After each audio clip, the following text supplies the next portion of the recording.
सरकार से क्या आप लोग मांग रखते हो, क्या कहना चाहते हो? हम तो सर यही चाहते हैं कि जैसे हमारी बिटिया खूनी हो गई, जैसे वो उनका कत्ल किहिन मार डारिन, हम कुहित है वैसे उन्हों मारे जाए, उन्हों बाप महतारी को। तो आप लोग को बता दें, जो लड़की थी ये गांव से लमसम में यहाँ से 500 मीटर गांव है। 500 मीटर के दायरे में जो वो व्यक्ति था उसने यहीं पे वो जो घटना का अंजाम दिया पूरा। और बता दें उसका जो है गमछा अभी तक पड़ा हुआ है। वो मेरे बहन को खींच के गन्ने में ले गया और उसके बाद उसका बलात्कार करके मार दिया, जान से मार दिया, एक गर्दन काट दिया और एक चाकू यहाँ मारा, उस घुमा दिया, ऐसे पूरा मांस निकाल लिया। क्या नाम है आपका, कहाँ के रहने वाले हो? रेमा देवी। कल यहाँ एक घटना हुआ, बहुत दर्दनाक घटना है। पूरे बलरामपुर जिला या श्रावस्ती जिला में पूरा हाहाकार मचा हुआ है। कैसे क्या मामला हो गया?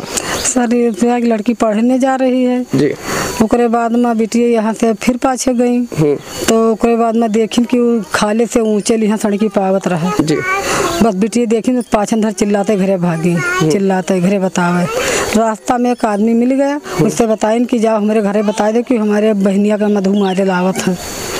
इससे पहले जो घर वाले थे या उसके घर वाले थे जिसे जो दोषी है, इससे पहले कोई आपस में कोई झगड़ा था या कोई दुश्मनी सर थी? कोई झगड़ा नहीं था।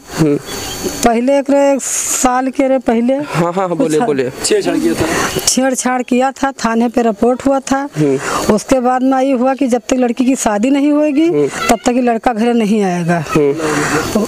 ओकरे बाद में लड़का फिर वापसी लौट आवा, साल भरे पावा कि साल भरे पावा। हम देख रहे हैं जो है घर वाले हैं काफ़ी गरीब भी लग रहे हैं, उनके घर की स्थिति है जो सही नहीं है।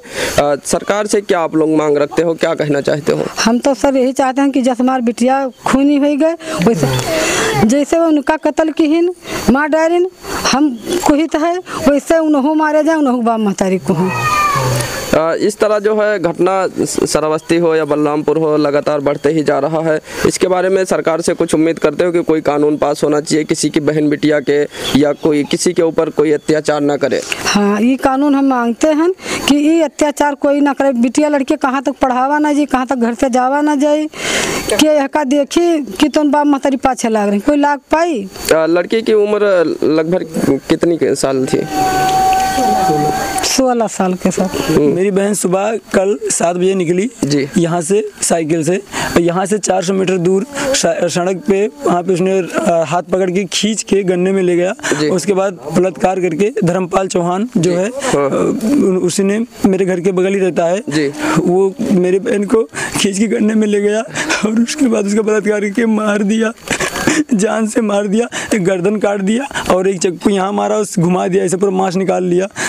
मारने के बाद लाद के कंधे पे लेके आ रहा था, तो गांव के लोगों ने देखा, जो लड़कियां स्कूल जा रही थी और छोटी छोटी वो देखी तो चिल्लाई, हल्ला की, तो पता चला मेरी। क्या इसमें पुलिस प्रशासन और सरकार की क्या सहयोग रही है आप लोग की कल से आज तक? अभी मुझे कोई सहयोग नहीं मिला है, खाली लड़का हिरासत में है बस, और कुछ नहीं। मुझे एक ही मांग है, उस लड़के को फांसी चाहिए, फांसी दो, मुझे खून के बदला खून चाहिए। ऐसे बलात्कारी को जिंदा नहीं रखना चाहिए। आज मेरे बहन के साथ हुआ है, ऐसे लोगों पता नहीं कितनी बहन के साथ होगा। मेरी एक ही बहन थी सर, मेरी कलाई सूनी कर दी सर, मेरी कलाई सूनी। योगी आदित्यनाथ जी से खास करके क्या कहना चाहते हो? मैं ये कहना चाहता हूँ कि योगी जी इसको जल्द से जल्द फांसी दें। मैं बहुत गरीब हूँ और मुझे जो है बस मुझे न्याय चाहिए, मुझे न्याय दे दें, उसको फांसी दे दें बस, और मुझे कोई सपोर्ट नहीं चाहिए। पहले से वो लड़के की और आपके घर से कोई दुश्मनी थी कि? कोई दुश्मनी नहीं थी। एक साल की बात है, उसने मेरे बहन को एक बार छेड़ा था, रास्ते में स्कूल जा रही थी तो उसने छेड़ा था, तो उसने मुझे बताया, तो मैंने पुलिस कंप्लेन किया, क्योंकि मैं टीचर हूँ, मैं मारपीट नहीं करना चाहता था, तो इसलिए मैंने कंप्लेन किया। पुलिस ने इस पर खाली इसको हिरासत में लेकर के फिर थोड़ा सा सुलह समझौता करा दिया, दबाव डाल के समझौता करा दिया गया। बोले कि आपकी बहन की इज्जत है, उछालोगे तो फैलेगी, इसलिए ज़्यादा मत उछालो। और प्रधान थे राम कृपाल शुक्ला और एक दरोगा थे पांडे। मेरी जो रिपोर्ट है सुलहनामा का मेरे पास है, उसने समझौता करा दिया। बोला कि ये लड़का इस शर्त पे कराया कि जो लड़का है ये हमेशा अब बाहर रहेगा, जब तक आपकी बहन की शादी नहीं हो जाती है, वो कमाने खाने कहीं बाहर चला जाएगा 24 घंटे के अंदर। हालांकि वो लड़का तुरंत नहीं गया था, 3 दिन बाद गया। मैं फ़ोन पे फ़ोन करता रहा लेकिन मेरा फ़ोन नहीं रिसीव हुआ, कोतवाली ने कोई फ़ोन नहीं उठाया। फिर 3 दिन बाद वो चला गया। उसके बाद 1 साल के बाद तुरंत वो लड़का वापस आ गया और आया मेरी बहन को मारने के लिए ही। हम देख रहे हैं कि घर वालों का रो रो के बुरा हाल है और काफ़ी कल से ही परेशान है। जो है डेड बॉडी अब दफना दिया गया है जी, जहाँ पे जल्ले जाना था वहाँ ले जाके दफना दिया गया है। डीएम साहब ने वादा किया है कि उसको 15 दिन के अंदर हम फांसी दिलाएंगे, इसीलिए हम लोग वहाँ पे लौट आए हैं। वादा हम लोग लाश लेके बहन का धरना करने जा रहे थे, डीएम साहब आए हैं, रोके और मुझसे वादा किए हैं, न्यूज़ चैनल पे वादा किए हैं, सबके सामने पूरी मीडिया के सामने वादा किए हैं, न्यूज़ पे बोले भी हैं कि हम 15 दिन के अंदर उस लड़के को फांसी दिलाएंगे, आप वापस लौट जाओ, हमारा वादा है, हम फांसी दिलाएंगे। पूरी प्रशासन थी वहाँ, सभी लोग थे, पूरे पत्रकार मीडिया सभी गवाह थे, सभी लोगों ने कहा है कि डीएम साहब ले लिए हैं, अब पक्का उनको 15 दिन के अंदर फांसी होगी। अगर ऐसा नहीं करते हैं 15 दिन के अंदर तो आप जो करना चाहते हैं फिर धरना पे बैठिए, आप सब सपोर्ट मिलेगा, हम लोग का भी सपोर्ट रहेगा, हम लोग फिर सपोर्ट देंगे, आपका साथ देंगे, सभी लोगों ने बोला है।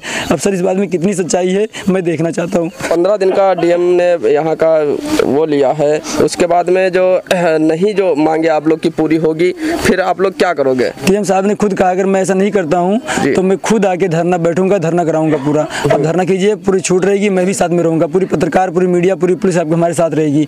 सब वादा किए हैं कि हम आएंगे और 15 दिन के अंदर मतलब करा देंगे, आपको 15 दिन के अंदर अंदर हो जाएगा। ये डीएम साहब ने न्यूज़ पे वादा किया है, प्रॉमिस किया उन्होंने कि हम करा देंगे, मेरे हाथ पे हाथ रख के उन्होंने वादा किया है इसे कि मैं 15 दिन के अंदर उनको फांसी दिलवा दूंगा। और अगर ऐसा नहीं करता हूँ तो मैं खुद आऊँगा, धरने पे बैठूंगा, धरने मैं भी दिलाऊंगा, आपके साथ हम हमेशा रहेंगे अगर ऐसा नहीं होता है तो। जो दोषी था वो इस समय जेल में है और उसके घर वाले अभी कहाँ है? सब जेल में है। उनकी बहन थी छोटी सी जो है वो दिल्ली में, उसके पिता बाहर रहते हैं और एक छोटी सी लड़की है, माँ और लड़का है, सब वहीं थाने पे बैठे हुए हैं। उस लड़के को थाने पे बांध के रखा गया है। मैं एक दिन गया वहाँ पर चेक करने तो देखा मैंने पुलिस वाले उसे चाय पिला रहे थे सर, चाय पिला रहे थे, दवाई खिला रहे थे कि वो लड़का ठीक ठाक रहे। मैंने अपने आंखों से देखा ये थाने पर, अब मैं देख के मेरे अंदर रोना आ रहा था सर कि उसको चाय पिला रहे, मेरी बहन मर गई सर मेरी मधु सर। कल से जो घटना हुआ उसके बाद में पुलिस प्रशासन की आज तक क्या सहयोग रही है? क्या सहयोग किया? क्या सहयोग, बस खाली यहाँ बैठी रहती है, आती है पुलिस बैठी रहती है, निरीक्षण करती है, कुछ झगड़ा बवाल ना हो, दंगा ना हो, बस उस लड़के को हिरासत में ले लिया गया है, बस इतना हुआ है और कुछ नहीं हुआ। तो आप लोग को बता दें जो लड़की थी ये गाँव से लमसम में यहाँ से 500 मीटर गाँव है, 500 मीटर के दायरे में जो वो व्यक्ति था उसने यहीं पे वो जो घटना का अंजाम दिया पूरा। और बता दें उसका जो है गमछा अभी तक पड़ा हुआ है और हम उस जगह लेके चलते हैं जो घटना स्थल है, उसी जगह हम आप लोग को लेके चलते हैं और दिखाते हैं। जो ये पक्की रोड है मेरे पीछे, तो इस तरफ से जो है घटना स्थल, इस तरफ जो है घटना को यही अंजाम दिया गया। इधर आ जाइए कैमरामैन, जरा दिखा दीजिए। अभी जो है ब्लड वगैरह जो है यहाँ पड़ा हुआ है, आप लोग देख सकते हो। घटना का यही पूरा अंजाम दिया गया, जो चाकू वगैरह मारा गया, आप लोग दिखा दीजिए ज़रा। अभी तक ब्लड पड़ा हुआ है। इस तरफ ये सड़क से थोड़ी सी ही 20 मीटर की दूरी पे है,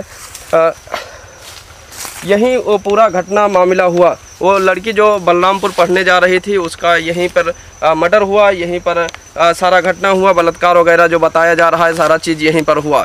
और बता दें आप लोग को, इस तरफ दिखाइए ज़रा, ये यहाँ से 50 मीटर 20 मीटर की दूरी पे सड़क है और यहाँ से ये अंदर गन्ने की खेती है, इसी में लेकर गया और इसी पर घटना को अंजाम दिया गया।